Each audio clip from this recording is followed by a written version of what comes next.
대해서 공부하고 있죠. 오늘은 34단계부터 공부를 합니다. 47페이지 펴주시기 바랍니다. 34단계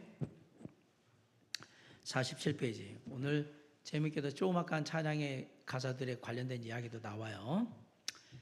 자, 34단계 세 번째 갈릴리 전도 여행에서 베세다 근처의 광야로 돌아오심이라고 되어 있습니다. 마태복음 14장, 마가복음 6장, 요한복음 6장 있습니다. 첫 번째는 오병이어의 기적인데요.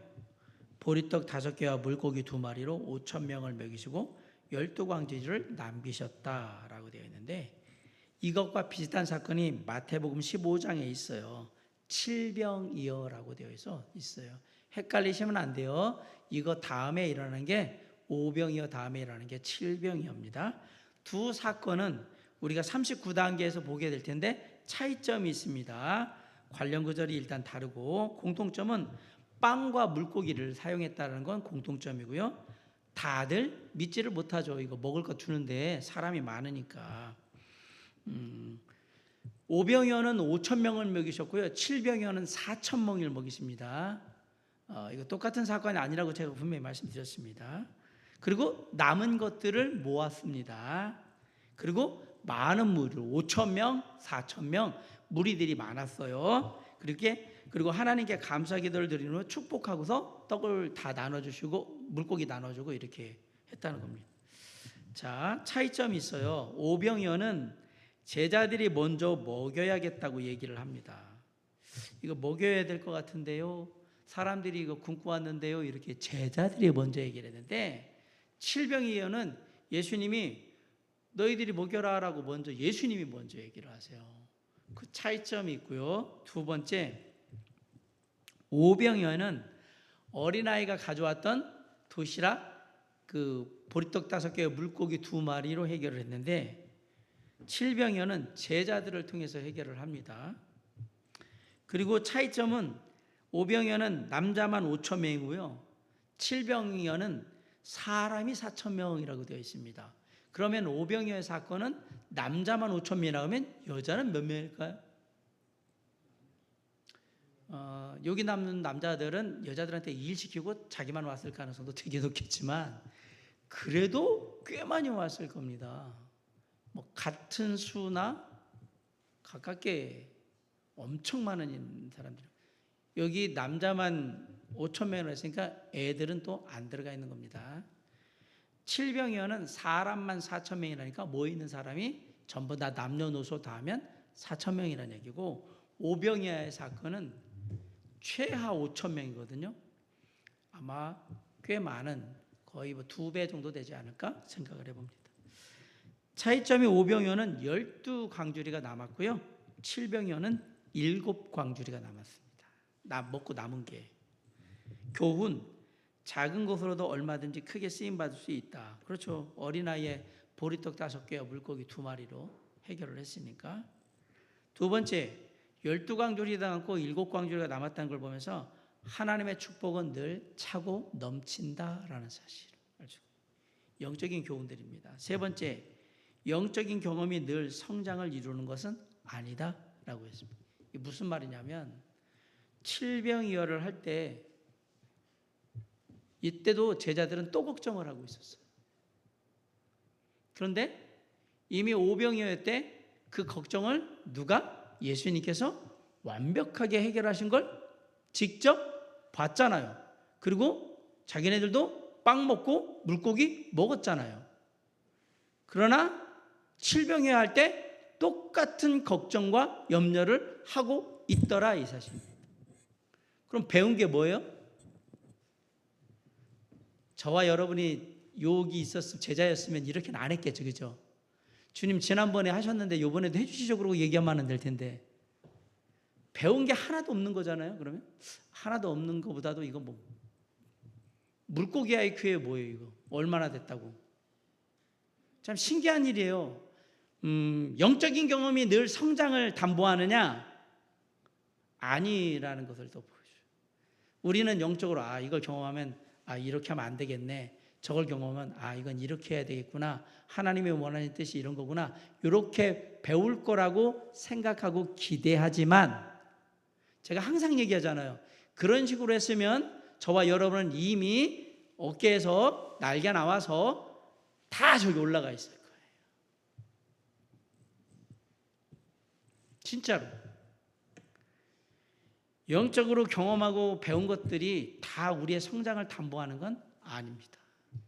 왜? 우리는 하나님의 말씀의 교훈과 그것을 살게도 너무 먹고 살기에 바쁘다고 생각하면서 막 쳐내는 경우가 허다하게 많거든요. 정말. 그렇기 때문에 우리의 삶이 변해도 더디 변하는 거예요. 여러분 같이 만약에 여러분이 주일날 예배드리고 수요일날 예배드리고 금요일날 와서 말씀 듣고 이거 다 실천하면 제가 생각할 때 다른 사람도 3배 빨리 천국에 가실 거예요. 천사가 돼가지고 죽지 않고 너는 더 이상 이 땅에 살아가지고 배울 게 없으니까 승천하거라. 그래가지고 날개 다 넘은 다음에 살아서 이제 올라가는 거죠. 그럼 얼마나 좋겠어요. 그런데 안타깝게도 저와 여러분은 죽음을 맛보게 되고 죽었다가 잠시 눈 감고 그렇게 갈 때까지 날개는 안 나올 것 같아요. 왜? 지금까지 살아온 이력으로 봐서 앞으로도 기억 못하고 생각 못할 가능성이 다분히 많기 때문에. 이 사건은 사실 사소한 사건이 아니라 5,000명 이상에 된 사람들을 먹이시는 걸 제자들은 직접 봤잖아요. 어마어마한 영적인 경험을 한 거잖아요. 그런데도 똑같대요. 이거는 제자들을 욕할 게 아닙니다. 우리도 그럴 거예요. 우리도 막 은혜가 넘치는 것 같다가도 어느 순간 딱 가면 그 모든 은혜가 눈 녹듯이 사라지면서 아무것도 안 배운 것처럼, 아무것도 깨닫지 못한 것처럼 그렇게 갈 수 있다라는 사실을 얘기해 주는 거예요. 그래서 제가 이 사건을 2개를 같이 놓은 거예요. 왜냐하면 영적인 경험이 반드시 성숙을 이루냐? 그건 아닐 수도 있습니다. 물론 정상적이면 다 됩니다. 그러지 않을 수 있다라는 사실을 보게 됩니다. 그 다음에 5,000명 먹이시고 예수님께서 산에 올라가서 기도하시고요. 제자들은 어떻게 하죠? 먼저 보내십니다. 35단계 벳세다 광야에서 게네사 땅으로 가시는데 무리를 걸으시는 모습. 베드로가 우리 조금 아까 찬양할 때 무리를 걷는 베드로 얘기가 나왔죠. 베드로는 과연 실패자인가? 이거를 이제 젊은 사람들 트렌드에 맞게 아니면 발상의 전환을 하십시오. 베드로는 결코 실패자는 아닙니다. 제가 늘 얘기하지만 베드로가 무리를 걷는 것은 어마어마한 생각의 변화가 있었다는 얘기입니다. 어릴 때 태어나서부터 물을 안 그 시간부터 지금까지 물은 헤엄을 치거나 물고기를 잡으면 그물을 내리거나 그런 곳이지 걷는 땅이 아닙니다. 그런데 그걸 바꿨거든요. 누구를 통해서? 예수님을 통해서. 그래서 무리를 걷게 되죠. 처음엔 예수님이 나타나니까 귀신이라고 그랬는데 내니 두려워 말라. 나니까 두려워하지 말아라. 근데 사실은 얼굴을 보긴 힘들었을 거예요. 밤에 칠흑같이 어둠에 달이 떠 있는 별이 떠 있는지 모르겠지만, 근데 목소리는 알 수가 있죠. 그죠? 항상 재미난 거는 그런 거잖아요. 안 보일 때는 목소리로 알 수가 있거든요. 재미난 것은 우리가 사람을 안 보더라도 그 사람이 갖고 있는 목소리가 있어요. 그럼 익숙한 목소리가 낯선 곳에 들잖아요. 그러면 그리고 이렇게 딱 봐요. 수많은 목소리 중에서도 익숙한 목소리가 있어요. 여러분은 어디 가면 저의 목소리를 잊지 않을 거예요. 만약에 저기 갔는데, 놀러 갔는데, 에버랜드 갔는데 저를 막 제 목소리가 들으면 목사님 목소리 같은데 이럴 거란 말이에요. 이게 익숙한 것에 대한 얘기거든요. 그러니까 예수님이 얘기했을 때 사람들이 듣고 이거 예수님 목소리인데? 이런 거. 물론 늘 같이 있으니까 정확하게 알겠죠. 그리고서 어슴푸레하게 형체가 딱 나타났을 때 분명히 확인을 했을 것이고, 그리고 베드로는 얘기합니다. 무리를 어떻게 걸을 수 있는 거예요? 저도 걷고 싶은데요. 그래, 그냥 걸어 라고 얘기했을 때 항상 제가 말씀드리지만 성경에는 단순하게 어떤 사건을 얘기할 때 이야기니까 토끼와 거북이 같단 말이에요. 토끼가 어떤 심정이었으며 거북이가 어떤 심정이 이런 거 안 써요. 왜? 그냥 이야기의 서사 속에서 당신이 그 입장이면 충분히 생각할 수 있는 그런 얘기입니다라고 했기 때문에 그렇게 써놓거든, 단순하게. 근데 그 단순함 속에서는 여러 가지 많은 사람이기 때문에 갖고 있는 생각들이 있는 거죠. 자, 제가 묻습니다. 이거 귀신이다라고 했을 때 다른 제자들이 있었습니까? 없었습니까? 자, 그들은 자고 있었습니까? 깨 있었습니까? 깨어 있었습니다. 근데 무리를 걷겠다고 한 건 누구밖에 없어요? 베드로밖에 없습니다. 예, 베드로 아유 항상 나대더니 또 나대는구나. 그 있는 제자들이 야 여기는 성경에는 아무 얘기 없어요. 베드로가 이에 뭐 베드로가 물 위로 내려갔다라는 얘기밖에 없으니까 그러면 거기서 아무 얘기도 안 하고 제자들이 멀뚱멀뚱 이렇게 베드로가 내리는 걸 보고 있었을까? 그럴 수도 있겠죠. 왜 미친 짓을 하는 거예요? 왜 내려가려고 그래? 이 밤에 아무것도 안 보이는데? 뭐 이럴 수도 있고 또 어떻게 되나 두고 보자 이럴 수도 있겠지만 사람들이 얘기할 수 있죠. 야 어떻게 걸어가? 아무리 예수님이 얘기하더라도 그걸 어떻게 걸으라고? 물은 걷는 것이 아니거든요. 여기 물에 타고 있는 지금 배에 타고 있는 대부분이 다 어부입니다. 이들에게 물은 걷는 것이 아닙니다. 배를 타고 건너가는 것일지 몰라도 그러면 이건 되게 멍청한 어리석은 짓을 하는 거죠. 예수님이 아무리 얘기한다고 해서 저 걸을 수 있다고? 아무튼 그리고 거꾸로 생각해요. 예수님의 걸어온 거에 대해서 나는 못 믿겠는데 예수님 아니고 저 귀신이 예수님 흉내내는 거 아니야? 이렇게 생각하는 사람은 없었을까요? 왜? 내가 늘 함께했던 예수님은 무리를 걷는 분이 아니거든요. 한 번도 야 봐라 다음에 내가 갈릴리 호수 갈 때 밤에 물 걸으러 갈 거야. 그리고 아니면 낮에 내가 봐봐라 갈릴리 물을 어떻게 걷는지 이런 거 보여주신 분도 아니에요. 그러면 저거가 어떤 사람은 목소리는 분명히 예수님의 목소리인데 이상해. 저 귀신한테 홀릴 수도 있어. 자 여러분 바닷가에 있는 데는요 용왕도 많고 처녀 귀신도 많고 많아요. 무슨 얘기인지 아십니까?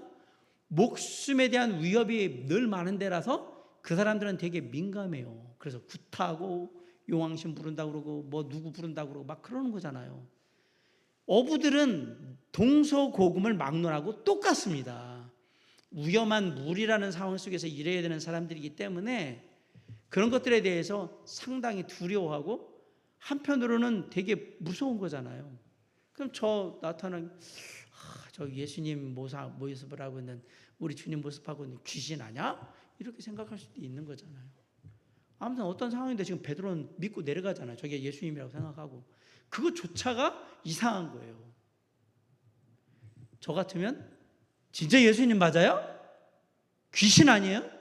또 물어보고 좀 가까이 와서 얼굴 다 확인하고 제가 다시 한번 좀 생각해보고 뭐 내려가든 할게요 뭐 하든지 하겠는데 성경에 보면 베드로가 그냥 한번 묻고 내려가는 거로 돼 있잖아요.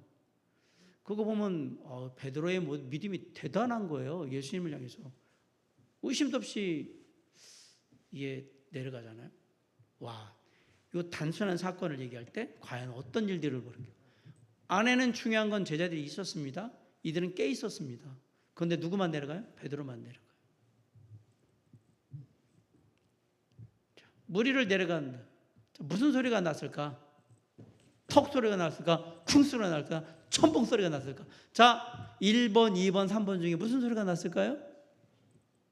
당연히 첨벙 소리가 났겠죠. 이게 들어간다고 해가지고 뭐 이게 우리가 지금은 판판한 데 들어가는 게 아니라 이렇게 뭐 철렁철렁 뭔가는 모르는데 안 들어가는 빠지지 않고 뭔가 모르게 물 위에 떠 있는 무리를 이렇게 밟고 떠 있는 상황이잖아요 지금. 제가 얘기하는 게 거의 무슨 지금 이소부화에 나오는 뭐 그냥 옛날 얘기하듯이 막 성경 얘기를 하는 거잖아요. 한번 생각을 해보세요. 베드로도 뛰어내리고 나서도 되게 신기했을 거예요. 왜? 안 빠지거든요. 나타나진 않지만 이러면 이제 자신감을 갖죠. 왜? 이렇게도 풍 빠지면 에이 예수님이라고 이게 이러면 좀 뭔가 그냥 속으로 막 그럴 텐데 안 빠지잖아요 일단은. 그리고 그냥 물이 그대로 서 있고 이상하다 땅같이 물이 철렁철렁 거리고 있는데 안 빠지는 거죠. 여러분 베드로의 발에 물이 하나도 안 묻었다고 생각하는 그런 어리석은 생각은 안 하시겠죠? 지금 물로 들어갔는데 그건 아닙니다. 들어가서 그렇게 하고 있는데 빠지질 않고 있는 거잖아요. 그리고 한 발, 두 발 가면서 그때는 해피한 거죠. 너무 신기하고 너무 놀랍고 우와 와, 뭐 난리도 아니었을 거 아니에요. 여러분 갈 때 이러고 가겠 생각을 해보세요. 이 성경의 이야기를 제가 이렇게 하는 게 목사님 그 정도는 저도 다 생각. 여러분 그렇게 생각하고 성경을 읽어보셨어요? 이 본문을 가만히 이 상황을 생각하면서 하나하나를 짚어보면서 내가 제자라면 여러분은 생각을 하셔야 돼요. 내가 베드로라면 또 하나 내가 배 안에 있는 제자라면 어떤 이 상황이 어떻게 보일까를 생각하면 라고 오겠죠. 베드로가 되게 놀랐을 겁니다. 생각해 보세요. 걸어가는데 막 그냥 감탄사가 나오지 않을까요?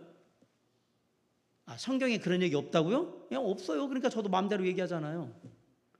충분히 그럴 수 있는 이야기예요. 이게 베드로가 얼마나 놀랐을까? 베드로는 믿음 있는 사람이 있기 때문에 전혀 놀라지 않았을 것이다. 무리를 진짜로 거기 다 해봤기 때문에. 아니 생전 처음에 말도 안 되는 경험을 하는데 안 놀라겠냐고요. 너 떨어지고서 딱 아마 들어가면서 잘못하면 빠질 수도 있겠다는 생각 하지도 않았을까? 라는 생각도 해보고 아무튼 물론 뭔지 몰라요. 그걸 갔어요. 갔는데 뭐가 불었어요? 바람이 불면서 이게 철렁철렁 거리던 게 이제 철렁철렁 거리니까 이런 상태가 되면 아무리 어부지만 깜깜한 밤에 물에 빠진다고 생각해 보세요. 파도가 심하게 치는데 빠진다고 생각해 보세요. 수영을 못해서가 문제가 아니라 이렇게 되면 무트로 나가기도 힘들어요. 무트로 못 나간다는 얘기는 내가 아무리 수영을 잘해도 죽는다는 얘기입니다. 왜 베드로가 두려워했는지를 잘 기억하십시오. 수영을 못해서가 아닙니다. 아니면 일단 배로 돌아오면 되겠죠. 그런데 이 상황이 베드로가 무서워할 정도면 지금 파도 치는 게 심하다는 얘기잖아요. 이게 바람 불고 이런 게 심하다는 얘기예요. 웬만한 것 같으면 베드로가 겁이나 내겠냐고요. 바다에서 이 갈릴리호에서 잔뼈가 굵은 사람인데. 그런데 지금 주변을 뒤려보면서 바람과 파도가 치는 것에 두려워했다는 얘기는 이게 심했다 이 얘기예요. 이러면 안 되는데. 배 타고 있어도 위험한 정도니까 걸어가는데 더 위험하게 보이겠죠? 근데 놀랍게도 그런 두려움이 딱 오는 그 순간부터 점점 물에 빠져 들었던 겁니다. 여러분 마태복음을 한번 볼까요? 14장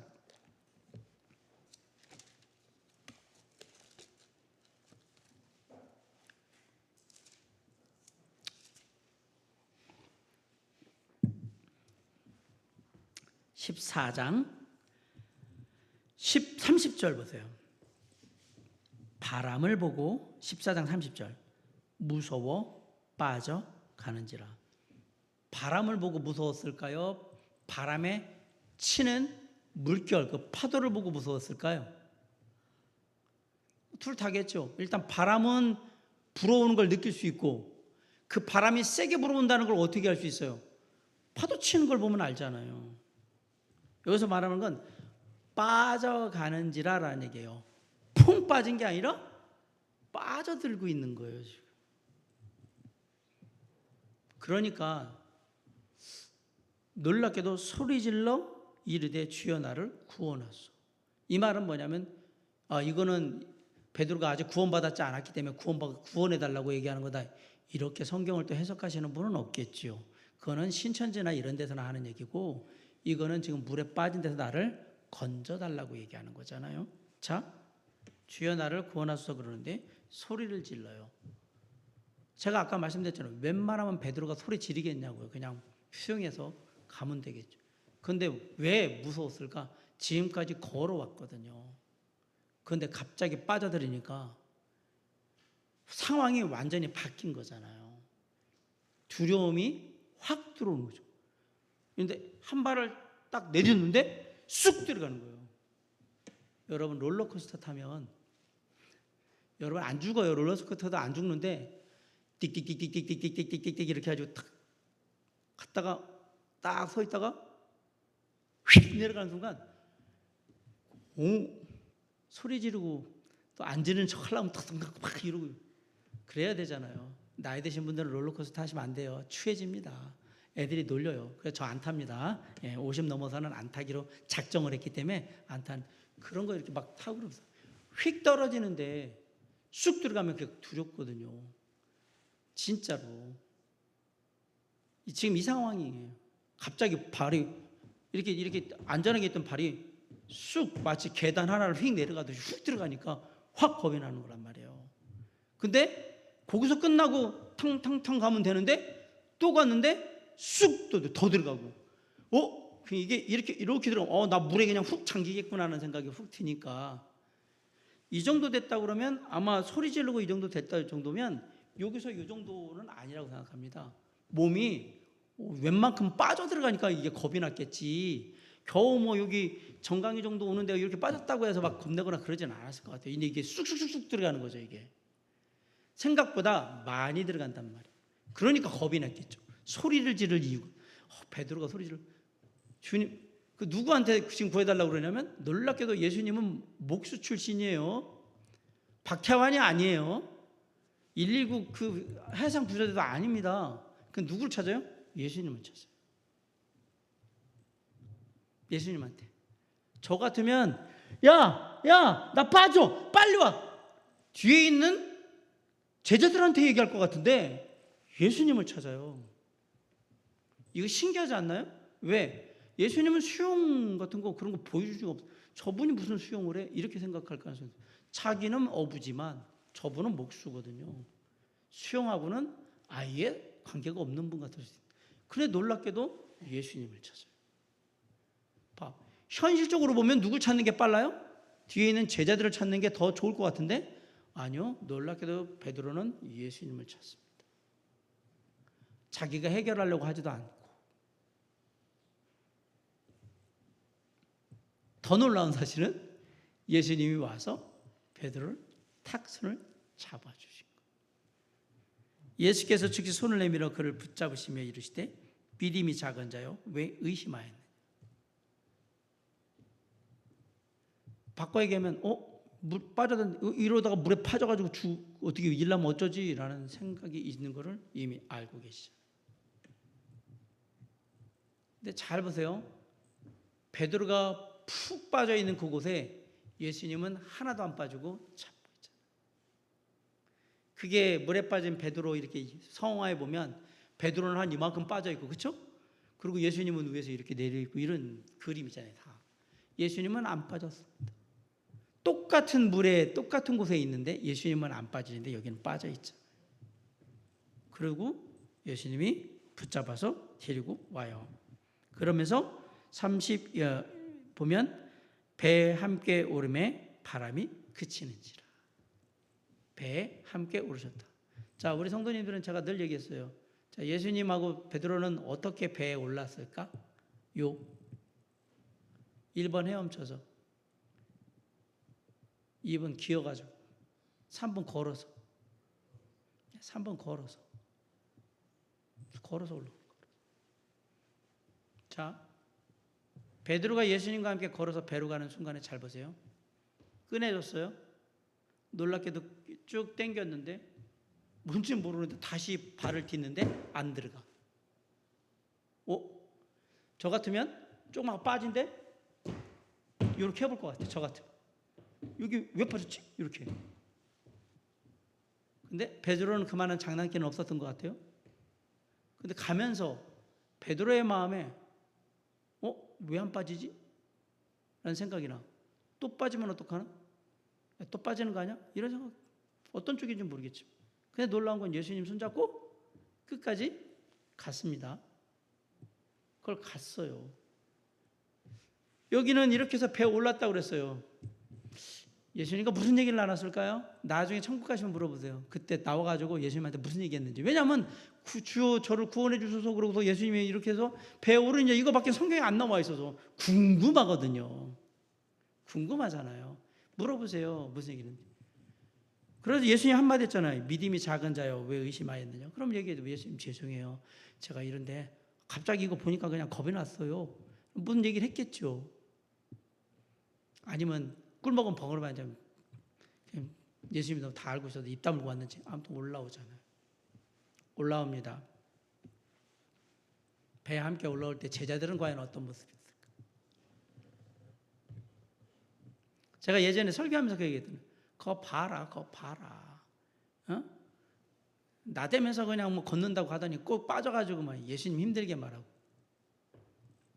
그런 사람도 있을 거고 제자 중 베드로는 신경 안 쓰고 예수님 어서 오십시오. 예수님 잡아주면서 배 위에 타주고 어떤 사람들은 나도 한번 내려갔다 같이 와야 될 걸 생각하면 있고 여러 사람이 있겠죠. 제가 그런 얘기를 한 적이 있어요. 제자들 대부분들은 베드로를 뭐라고 얘기했을 거다. 베드로한테 안 좋은 쪽으로. 그래야 안 내려간 내가 다 합리화가 되거든요. 저 녀석만 튀면 안 되거든요. 얘만 믿음이 대단하고 얘만 이렇게 하고 우리는 다 믿음 없어가지고 여기서 이러고 그러면 안 되죠. 이제 그러면 뭐예요? 같이 욕하는 거죠. 왜 가가지고 빠져가지고 옷 다 젖고 그렇게 오냐고 막 그러면서 막 그럴 가능성이 높지 않았을까라고 제가 말씀드리는 거예요. 그리고 하나님께 예수님께는 와 예수님 대단하십니다. 어떻게 걸어오셨어요? 여기 또 아부하고 베드로 보면서 그냥 밤에 그냥 가가지고 이런 거 하고 그러는 거죠. 그게 사람일 거니까. 그럼 베드로는 실패자입니까? 아닙니다. 무리를 거든 주님과 함께 무리를 걸은 위대한 하나님의 사람. 이 믿음을 과연 어떻게 흉내낼 수 있을까? 못 냅니다. 여러분 발상의 전환을 제가 말씀드렸는데 어부가 무리를 걷는다는 생각을 한다. 주님을 바라볼 때 그건 쉬운 일이 아닙니다. 완전히 살아왔던 모든 인생을 완전히 뒤집어야 가능한 일인 거예요. 그냥 생각만 바꾸면 되잖아요. 그게 아니라 완전히 지금까지 갖고 살아왔던 가졌던 가치관을 완전히 세상의 생각을 완전히 뒤집어야 되는 거예요. 그게 일어난 거예요. 이게. 근데 하나님께서 주님께서 그런 베드로를 붙들어 주시잖아요. 그래서 이 사건에는 많은 교훈들이 숱하게 깔려 있는 거예요. 그 하나하나의 장면 속에서 사람들이 가는 모습들. 자, 1번. 오직 믿음으로 주님만 바라보며 나아가야 한다. 베드로가 빠진 것은 바람과 주변의 물결을 봤기 때문에 그래요. 무서운 데 갈 때는 무조건 가야 될 때만 보고 가야 돼요. 그리고 높은 데에서는 밑을 바라보시면 안 됩니다. 어디만 바라봐요? 끝에 나가는 데만 바라보고 그냥 이렇게 그냥 먼 시야에서 가야 되는데 이렇게 바라보는 그 순간 이제 그다음부터 후두두들거리고 아시잖아요. 저 중국에 가면 막 잔도 같은 데 있고 유리되어 있는 길 같은 데 가고 그러면 못 가는 이유는 밑을 바라봤기 때문에 그래요. 근데 원에 가려고 그러면 시선을 멀리 두고 목표를 향해서 이렇게 봐야 되는. 여기서 그 얘기하는 거예요. 주님께 가려고 그러면 주님만 바라봤어야 된다는 얘기예요. 나는 주님만 보고 간다. 두려움이 있더라도 나는 주님만 보고 간다. 주님 보고 가면 괜찮아. 그러고 그냥 가야 되는데 주님을 안 보고 이렇게. 베드로의 이 모습은 우리가 세상을 살아가는 모습이에요. 주님을 믿고 주님을 따라가고 주님을 바라보고 나아가고자 하였으나 그래서 처음에는 열심히 룰루랄로 잘 갔는데 삶에 여러 가지 문제가 생기면 그 삶의 여러 가지를 바라보면서 걱정하고 염려하다가 문제 가운데 빠져서 결국은 주님의 도우심을 구해야 되는 그러한 상황이. 이 물에 빠진 베드로의 상황은 우리의 삶에서 늘상 반복되는 레퍼토리입니다. 우리의 인생이 그렇게 그냥 물에 빠지거든요. 주님만 보고 가야 되는데 쉽지 않다. 두 번째, 주변의 환경의 상황에 불안해하면 실패하게 된다. 이 얘기 똑같은 얘기예요. 우리가 바라봐야 되는 건 주님인데 문제가 주님보다 더 커 보이면 지금 당하는 상황이 주님보다 훨씬 더 중요하다고 생각되면 그러면 우리는 반드시 실패한다는 얘기예요. 문제를 주관하시는 하나님, 문제보다 크신 하나님, 이 모든 삶을 주관하시는 하나님을 생각해야 되는데 주님을 생각해야 되는데 이게 보면 사는 게 이런 게 주변에 있으면 그냥 넘어가잖아요. 그래서 항상 주변의 상황에 마음을 뺏기시면 안 됩니다라고 자꾸 얘기하는 거죠. 세 번째, 주님은 어려움에 빠진 당신의 자녀들을 언제나 구원하시다. 놀랍게도 소리 질러서 구원해달라고 할 때 주님은 베드로를 붙들어 건져내 주셨어요. 주님은 에이고 그런 게 한번 그냥 물 꼴깍 먹고 한번 기절할 때까지 한번 먹어봐라 이렇게 두지 않으셨어요. 우리 주님을 너무 나쁜 분으로 만들지 마세요. 절대로 죽도록 내버려 두지 않으신다는 얘기입니다. 딱 떼야 됩니다. 네 번째, 주님과 함께하는 것을 감사하고 자랑스러워해야 돼요. 베드로에 의해 제자들이 아까 말씀한 혹여라도 욕하고 뭐라고 핀잔 주고 막 그러면 너는 또 걸어봤어? 너 주님한테 가봤어? 무리를 걸어서? 제가 예전에 니들이 개맛을 알아라고 했잖아요. 니들이 무리를 걸어봤어? 난 주님한테 그래도 걸어 가봤어. 그리고 주님 손잡고 다 걸어 왔잖아. 너 내려가봐. 안 내려갈걸요? 한 번 안 내려가면 못 내려갑니다. 누군가 베드로 따라서 한번 내려갔으면 참 재미난 이야기인데 베드로와 뭐 야고보, 요한이 셋이서 내려갔다 잃어버리면 되게 그림이 좋을 것 같은데 놀랍게도 여기는 딸랑 베드로만 내려갑니다. 다 우리가 믿음 같지 않았어.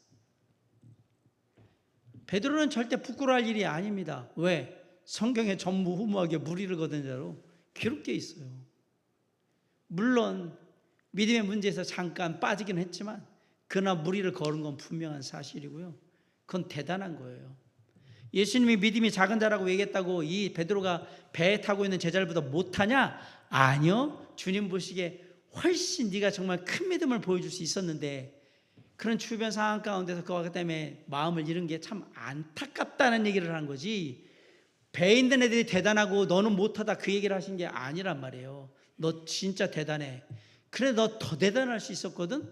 내가 볼 때 충분히 기대하는 만큼 할 수 있었는데 그 시선을 잃어버린 거예요.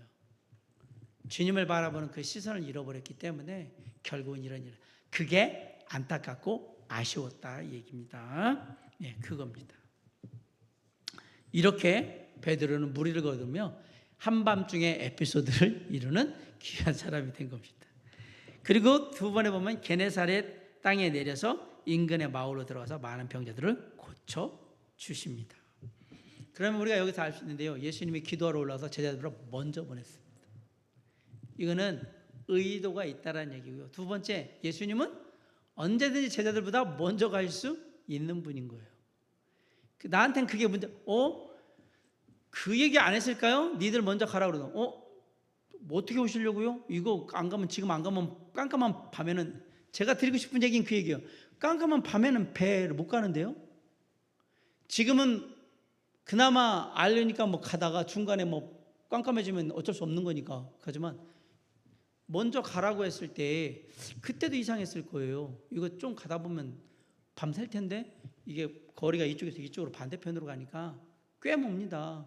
그리고 아까 말씀드린 바람이 파도치거나 이러면 빨리 못 갑니다.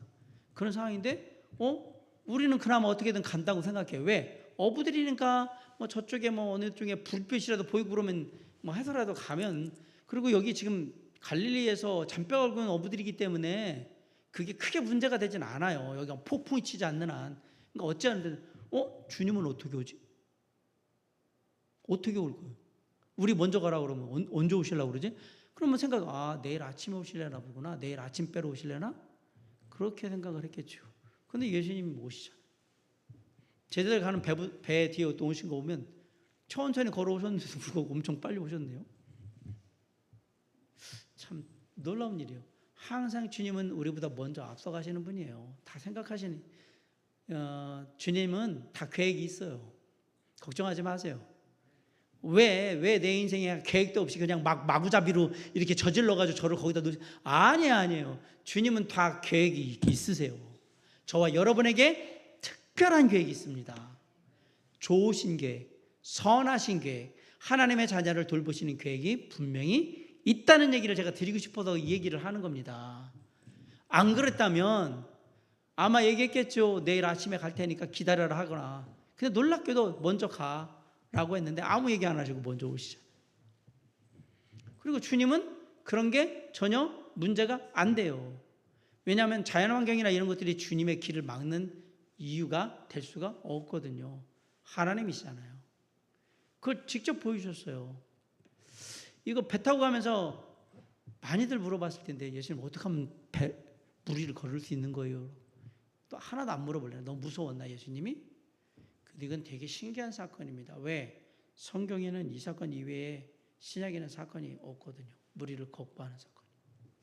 베드로가 나중에 한번 예수님 다시 한번 무리를 걸어보면 안 될까 이런 거 안 해본 이런 거 성경에 이렇게 기록되어 있으면 되게 재밌을 텐데 그렇죠? 전에 한번 실패했는데 이번에는 다시 한번 걸어볼 테니까 한번 어떻게 한번 걸어보면 어떨까요? 그러면 그 다음에는 여럿이 참여했겠죠. 그렇죠? 베드로만 그러지 않았을 겁니다. 왜? 베드로가 일단은 무리를 예수님과 함께 걸어오는 걸 봤을 때는 예수님과 함께 가면 괜찮을 것 같은데 그러면 주님 손잡고 걸어보려고 하는 사람도 있을 거고 어떤 분들이 계죠. 그러나 이 이후로는 이런 사건은 없습니다. 한 번으로 끝나거든요. 그래서 베드로는 대단한 겁니다. 왜? 처음에 하는 사람이 제일 힘들거든요. 제일 어렵고. 그럼에도 불구하고 베드로는 배에서 물 위로 내렸다라는 사실에서 주님을 향해 단순했던 베드로의 성격이나 여러 가지 것들이 있겠지만 주님을 바라보는 그의 마음이 어떤 마음이었는지를 알 수 있고 그걸 그냥 단순하게 생각하고 주님이 오라고 하시니까 그냥 가야지 라고 생각하는 마음, 그런 마음으로 읽혀지거든요. 그리고 갔는데 끝까지 갔으면 얼마나 좋겠냐만 그러지 못했던 것에 대한 아쉬움이 있다. 그러나 그럼에도 불구하고 베드로의 시도는 좋은 믿음의 시도였고 아주 특별한 경험을 하는 삶이었다라는 사실을 보게 됩니다. 사랑하는 성도 여러분, 저와 여러분의 삶에도요, 우리만 할 수 있는 특별한 경험을 주님께서 허락할 수 있어요. 그것이 저는 생각해봐요. 베드로가 위대한 하나님의 사람으로 끝까지 쓰임받을 수 있는 중요한 경험 중에 하나가 바로 이런 무리를 거둔 경험도 작용을 하지 않았을까. 나중에 베드로가 순교당하고 이런 모습들 속에서 아마도. 그렇기 때문에 아까와 반대로 영적인 경험이 그 다음의 삶에도 영향을 미칠 수 있다는 결론이 또 나온 거죠. 오병이어와 칠병이절을 볼 때는 영적인 경험이 영적인 성숙을 이끄는 것은 아니다, 아닐 수도 있다라는 얘기를 했었는데 영적인 경험을 통해서 베드로는 누구보다도 하나님께 주님께 헌신하는 자녀가 될 수 있었던 것으로 보입니다. 이런 경험들이 그래서 쓸데없는 경험은 아니었다라는 사실들을 보면서 우리의 삶에 주님과 함께하는 여러 가지 많은 경험들은 그게 실패의 경험이든 실수의 경험이든 성공의 경험이든 중요하다라는 얘기입니다. 그것이 우리를 더 좋은 그리스도인의 모습으로 이끌 가능성이 높기 때문에 그러한 좋은 밑받침이 될 수 있기 때문이라고 생각합니다. 때로는 누군가에게 일어나지 않은 일이 나에게 일어났을 때 특별하게 저를 대우하시는군요. 주님 알겠습니다. 특별하게 대우해 주시는 만큼 저도 잘할게요 라는 마음으로 한번 해보면 어떨까요? 베드로가 무리를 걸었던 이 특별한 경험을 교훈 삼아서 우리의 삶에도 사람들이 하지 못했던 것들을 하게 된다면 그것이 나를 미워하시고 나를 홀대하시는 주님의 모습이 아니라 나를 특별히 사랑하시고 더 성숙해 하시려는 주님의 계획은 아닐까라고 기억하면서 해석하면서 우리의 삶에 적용해 본다면 좋은 교훈이 될 수 있을 거라고 생각합니다. 우리의 삶에 주님은 항상 좋으신 분이고 우리의 삶의 모든 경험들은 우리를 영적으로 성숙하는 데 좋은 경험이라는 사실을 잊지 말고 다시 한번 마음속에 이 말씀을 새기는 귀한 저녁이 될 수 있길 주님의 이름으로 간절히 축원합니다. 기도하겠습니다. 사랑과 은혜가 풍성하신 아버지 하나님, 시간 기도합니다. 주의 은혜 가운데 오늘 하나님의 말씀을 바라보면서 영적